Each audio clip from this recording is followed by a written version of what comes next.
Robert was exonerated and determined to be wrongfully convicted after spending 37 years in prison for Barbara's murder. 31-year-old Linda Lanson was a photographer from New York and a mother to her 7-year-old daughter.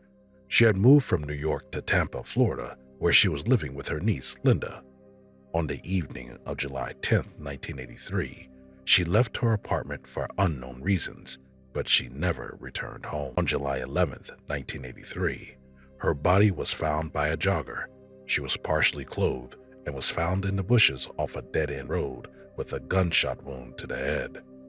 The next day, her car was found abandoned on a residential street about 10 miles from where her body was found. Not long after this, her purse was found on the side of a road in Clearwater, Florida, a city about 20 miles outside of Tampa. 1 month later, in August of 1983, 19-year-old Barbara Grams was walking home from her job at the mall, but she never made it back.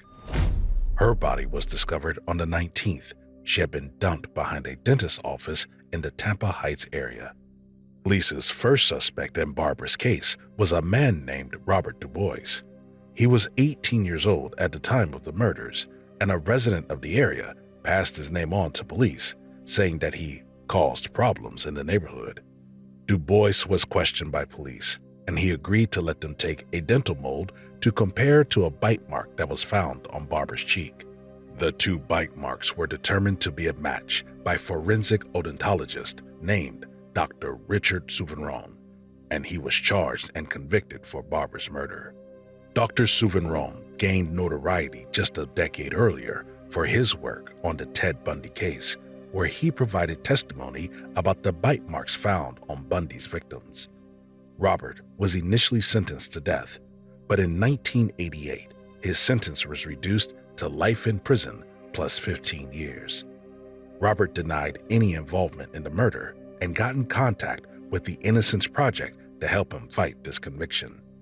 They were able to use DNA taken from Barbara after her body was found to compare to Robert's DNA, and it didn't match. Robert was exonerated and determined to be wrongfully convicted after spending 37 years in prison for Barbara's murder. It was later revealed that the mold taken of Robert's teeth was made using beeswax, which isn't an acceptable medium for dental molds. Additionally, Dr. Souvenron claimed that the suspect would have a missing front tooth or a gap between his teeth, 2 characteristics that Robert didn't have.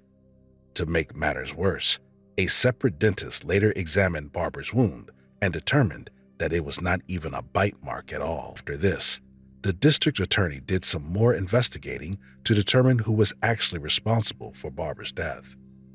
After doing some DNA testing, the DA realized that it was not 1, but 2 men responsible for Barbara's murder, and that they were also responsible for many more crimes in the Tampa area in the 80s.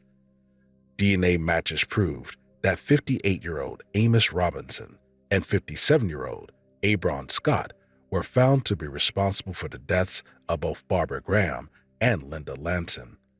Both of them are already serving life sentences for other unrelated murders, those of Herminia Castro and Carlos Orellana, which happened within months of Linda and Barbara's. Since he's been in prison, Robinson has killed 2 other inmates and is serving 3 life sentences for first and second-degree murder, kidnapping, and robbery. Scott is serving 1 life sentence for first-degree murder, kidnapping, robbery, and burglary.